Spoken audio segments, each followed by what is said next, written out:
Nakita namin lahat yung post mo, V. Binabasa namin, talagang kita namin yung full support mo eh. Meron ka bang message sa sinusuportahan mo ngayong araw na to? Love, alam ko ikaw ang mananalo. Lamang ka na sa muka. Go, Donnie. Bakit, Donnie? Sorry, nagkamali. Go, love! I love you! Napaka-sweet. Pero sabi mo nga, grabe rin yung pag-ensayo nila dito. Pwede bang kwentuhan mo kami, V, meron bang nag-iba kay Kong sa buong Team Payaman? May napansin ka ba? Kasi nag-prepare sila para dito eh. Counted po ba yung nagpababa siya sa belo?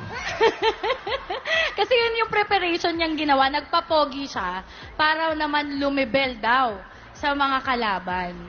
Pero ngayon, dati kasi umuwi silang pangit, umuwi pang talo. Ngayon, uuwing pogi, uuwi pang panalo.